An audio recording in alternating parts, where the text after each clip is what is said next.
I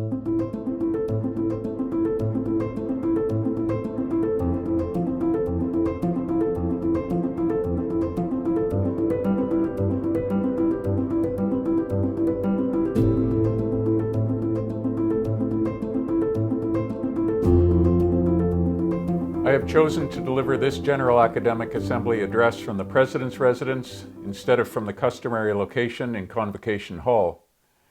During the Spanish flu epidemic 102 years ago, 20 volunteer health providers worked at the city's emergency Emmanuel Hospital on campus. They stayed here, in the President's residence, for the duration of their service, as part of the general quarantine of the campus. Here today, I am reminded of the tremendous contributions of the many frontline healthcare workers risking their lives for all of us, a short distance away. This too is an extraordinary time in our university's history. The COVID-19 pandemic has suddenly taken the world by storm. It has required us to change and respond in ways we would not have imagined more than a few weeks ago. But it has not moved us off our mission. The University of Saskatchewan is not closed, even if its buildings are. Its teaching and learning and aspects of its research and discovery continue. The pandemic has required us to make fundamental changes to how we carry out our mission, but it has not thrown us off our mission. It has kept us apart. It has brought us together. In the space of 5 days, 3 weeks ago, we made a whole-scale move to remote instruction and remote exam formats for the rest of this term for upwards of 26,000 students that will extend into the spring and summer terms as well. This was a remarkable achievement, one that would have been challenging in even the best of times, and it's a reminder to us all of how innovative and nimble we are, individually and as a community. We postponed June convocation ceremonies that would have seen more than 8,000 attendees. We ensured our research, scholarly, and artistic work activities complied with federal and provincial health policies. We helped many hundreds of students in residence who had off-campus homes to return to do so, and have ensured accommodations here for those who had no other options.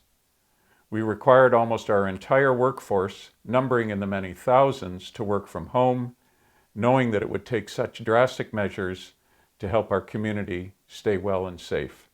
You could argue that this isn't the first time we have had to take such actions. The Spanish flu epidemic of 1918 disrupted the city and the university enormously for its time.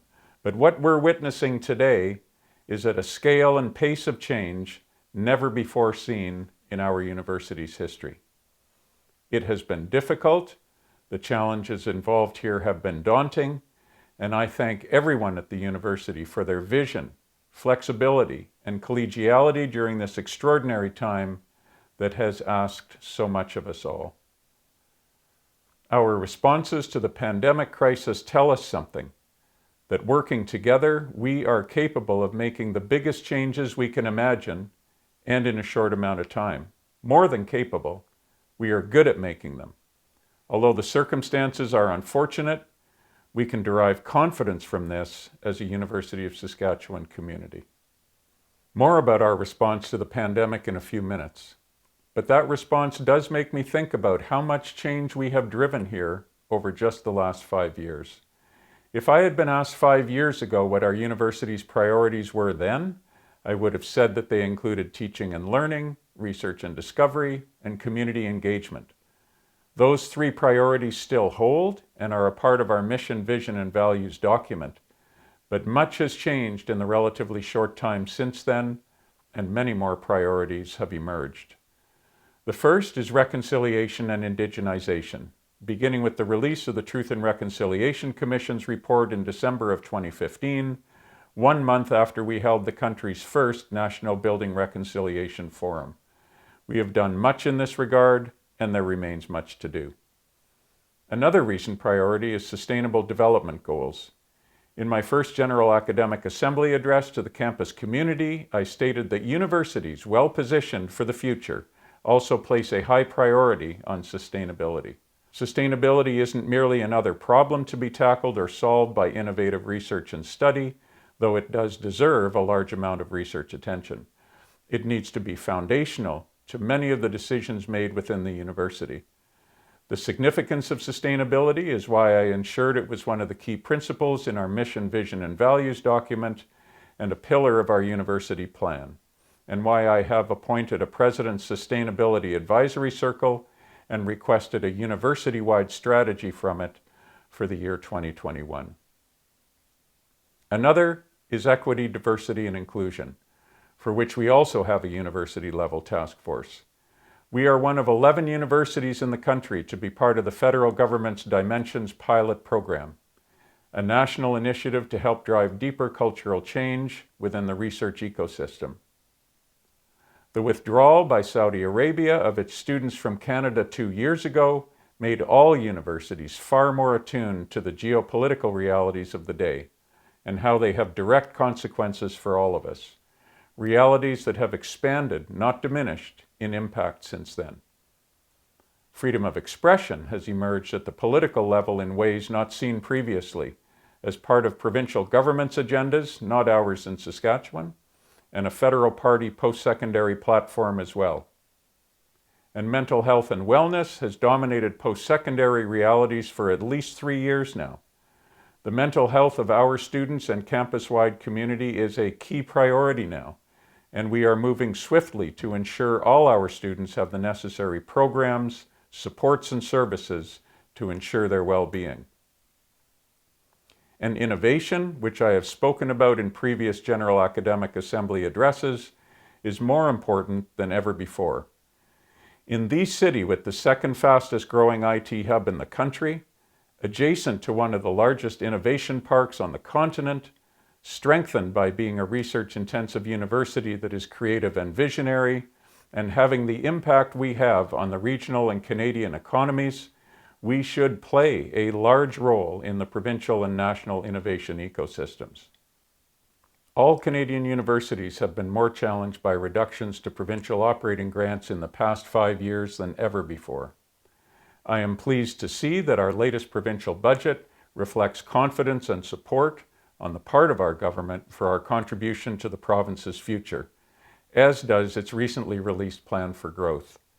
But it nevertheless remains a priority for all of us to make the case of our value proposition convincingly to our stakeholders, the public, and all our levels of government.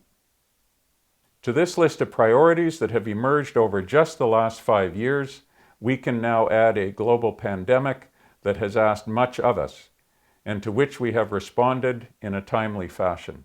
My point here is that our university has already changed enormously over a short span of time, and will continue to change even more rapidly for the foreseeable future. We will need to continue this pace of change as we commit to doing in our university plan. In fact, a post-COVID University of Saskatchewan will be very different from the one we have been familiar with to this point. In a previous General Academic Assembly address, I said that if we don't like change, we'll like irrelevance even less. As a university, we have faced the imperative for change with the right mixture of vision, flexibility, and collegiality, and as a result, we are more relevant than ever to the city, the province, the region, the country, and in select areas, to the world.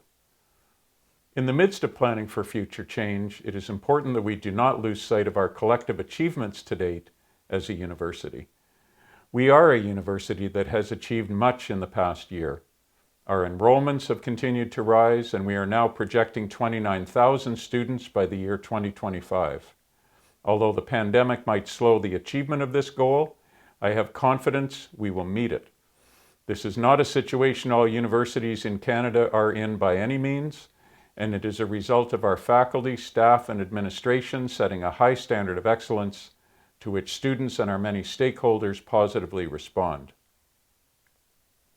We have continued to conduct research, scholarly, and artistic work of high value across the university that has been recognized locally, nationally, and internationally in the social sciences and humanities and fine arts, in the health sciences, in the sciences, in our professional colleges. We continue to improve in tri-council activity, and we continue to be a strong national presence with our unique science facilities that together have accounted this year for a significant percentage of the Federal Canada Foundation for Innovation's funding through its Major Science Initiatives program for the entire country. 3 new Canada Research Chairs, all held by female academics recognized as leaders in their fields, have been established at the university. As global demand for plant protein increases, we continue to be a leader in that area of research and training. Researchers in the College of Agriculture and Bioresources and in the Global Institute for Food Security have played a key role in international consortia that have decoded the genomes for bread wheat, lentils, and most recently durum wheat, canola, and peas, in order to improve breeding of complex traits such as crop yield and insect and disease resistance. Innovative multidisciplinary research continues at the university's Plant Phenotyping and Imaging Center at the Global Institute for Food Security. Computer scientists are teaming up with plant scientists, remote sensing specialists, and crop breeders to apply machine learning techniques to plant breeding, with a focus on wheat, canola, and lentils. We're one of only half a dozen in the world doing this type of cutting-edge computational agriculture work that will improve crop yield, profitability, and sustainability in the agri-food sector. Our Global Institute for Water Security researchers are at the forefront of water research nationally and internationally. They recently testified to the Parliamentary Steering Committee on Environment and Sustainable Development in Ottawa and have been advocating for a national flood and drought forecasting system.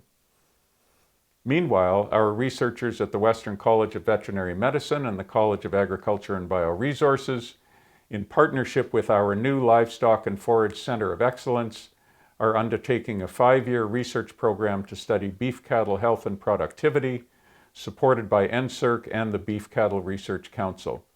They will work with the industry to address priorities of Canada's beef producers across the beef value chain, from improved herd health to expanded surveillance of antibiotic use and resistance, to increased uptake of best practices for herd management. In early March, we hosted the Honourable Jim Carr on campus to announce federal funding for research to implement and assess a new pharmacist-led interprofessional model for chronic pain management aimed at helping to reduce opioid use and improve patient health. Writers associated with the University of Saskatchewan took top honors in 5 categories at this past year's Saskatchewan Book Awards. A faculty member in studio art received the university's Distinguished Researcher Award at our June 2019 convocation. We continue to have a positive impact on communities near and far, from the city of Saskatoon to Bangladesh to India, where we signed institutional agreements, to Mozambique. Our external relationships continue to grow in number and impact, befitting our goal of being the university the world needs.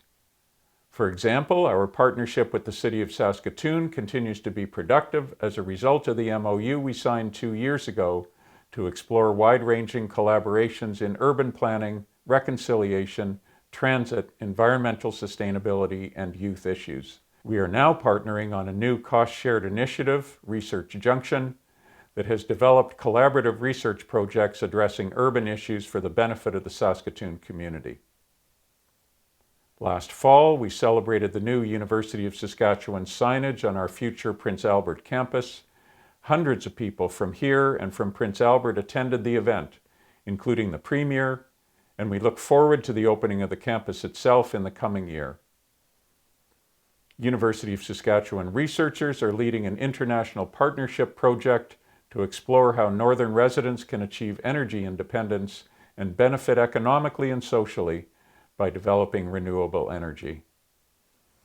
We played a key role in the annual Pacific Northwest Economic Region Summit, held in Saskatoon this past July. This international forum brought together over 400 public and private sector leaders from Western states and provinces to learn about key economic issues, strengthen regional cooperation, and advocate for regional interests. It provided an excellent opportunity to showcase the people and work of our university and to advance our role as an economic driver of the region. As a result of this community-engaged work, we figure prominently in the province's new plan for growth, a recognition of the value we bring to the province of today and to the province of the future. And we continue to be a leader in reconciliation, indigenous enrollment, Graduation rates for Indigenous students and faculty and staff hires are increasing. Relations with Indigenous governments and communities continue to strengthen, as seen in the MOUs signed this year with the Saskatoon Tribal Council, with the Prince Albert Grand Council, and with Métis Nation Saskatchewan. These MOUs continue our commitment to improve upon academic programs and services and to ensuring university education access, relevance, and achievement for Indigenous students, faculty, and staff at this university. Fulfilling one of the commitments in our MOU with the FSIN, I spoke at the FSIN Grand Council's Winter Assembly last April, the first time a president from this university has done so. We held the third annual Internal Truth and Reconciliation Forum, hosted by our Office of Indigenous Engagement. Distinguished Indigenous leaders, including Phil Fontaine and the Lieutenant Governor of Saskatchewan, the Honourable Russ Morasti, spoke memorably to the hundreds in attendance. The Johnson Choyama Graduate School of Public Policy held a public event last spring in a packed Neatbeat Timlin Theatre, featuring 3 commissioners, including the Chief Commissioner of the Missing and Murdered Indigenous Women and Girls Inquiry.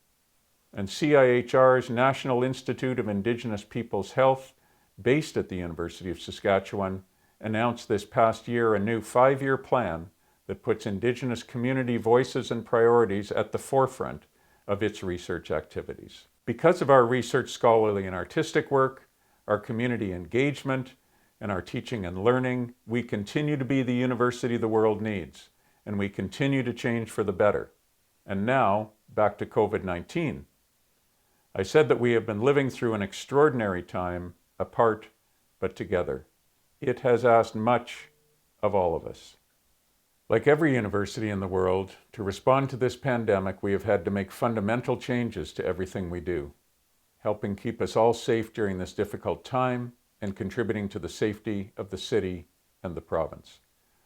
On behalf of my leadership team, I'd like to thank you all for the many contributions you are making to fight this very serious pandemic in the midst of your own personal challenges.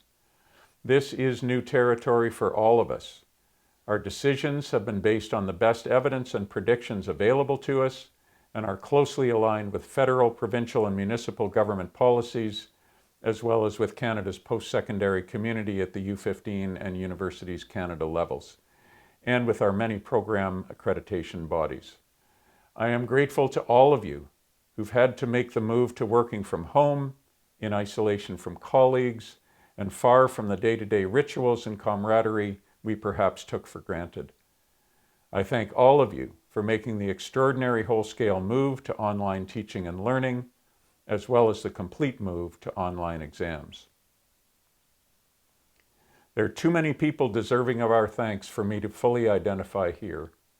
Our COVID-19 response has truly been a community effort, from the frontline employees who continue to work on campus, to the Gwenna Moss Center that leads the remote teaching project, to the health sciences faculty, staff, and students providing frontline care, to our animal care team ensuring the safety of our thousands of animals, to our communications team whose work has been stellar and round the clock, to our ICT team supporting all remote activities, to our human resources team, our facilities management team. The university community is indebted to all of you, and I extend my appreciation to the university's crisis management team that has enabled and supported this move so expertly. It has provided the crucial strategic planning necessary to accomplish the move to remote instruction and research, building closures, student residence and food services changes, ongoing communications, IT support, support to the Saskatchewan Health Authority, human resources management strategies, and so much more.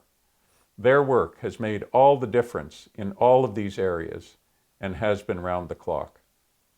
And I thank as well all the deans and other members of the university's senior leadership team for their extraordinary and successful efforts leading their respective units through this crisis. COVID-19 is challenging our students in extraordinary ways. Students, you have adapted almost overnight to remote delivery of classes, changed living arrangements, and disruptions far beyond your academic work. I respect and thank you for your patience and flexibility as we navigate together this difficult terrain. Please know that I recognize the other huge changes affecting you, and I am confident we can work together to address them. It's essential we all remember that students remain our top priority at this time. We work continually with our students, with our U15 and Universities Canada partners, and with the federal and provincial governments so that we can make the best decisions possible to address the many financial and academic pressures they are facing. We will provide updates on the decisions we make in consultation with and in the best interests of students as we move into the spring and summer terms and into the fall. In the midst of all this, we are finding ways to help the city, the province, and the country respond to COVID-19. We've got world-class research that's on the front lines of the fight against the virus. At Vito Intervac, for instance, where researchers are working on a vaccine and potential medications. The federal government and the provincial government have recognized the value of Vito Intervac's potential contributions to the design and development of a COVID-19 vaccine and have supported the lab's work recently with high levels of funding to do the work. We remain in this regard a significant and recognized player in the global research effort to find a vaccine and therapeutic medications. We've got faculty and students working on everything from modeling the pandemic's spread to helping reduce individuals' anxiety levels. Our law students have set up a donations drive to help children affected by the crisis locally. Our medicine students have organized a drive to donate personal protective equipment for Saskatoon and Regina hospital staff. And students from across the university have helped organize groups in cities across Canada to deliver supplies to the elderly, share resources, and support their communities. We've got highly trained alumni making a difference in many fields here and globally in the fight against this pandemic. The extraordinary circumstances created by the pandemic have brought out extraordinary responses from members of our University of Saskatchewan community. In short, we are working together to be the university the world needs in this worldwide crisis. We are now turning our attention to scenario planning, assumptions, and strategies for the fall term. We will need to know, as a university, by sometime in mid-May, what our teaching, research, workforce locations, and other fundamentals of what we do will look like come September. And beyond that, what will the post-COVID-19 University of Saskatchewan look like? I suggest we plan on learning from this crisis so that we emerge from it, and we will emerge from it, stronger, even more creative in what we do, reaching more people around the world, having an even greater positive impact on the province and the region and the country, full of the confidence that together we respond to change very well. In closing, I continue to urge you to reduce the spread of COVID-19 and its impact by ensuring physical distance and self-isolation when necessary in accordance with federal and provincial public health orders. And I continue to be confident that we will make it through this, apart for now, but no less together. Thank you, and stay well.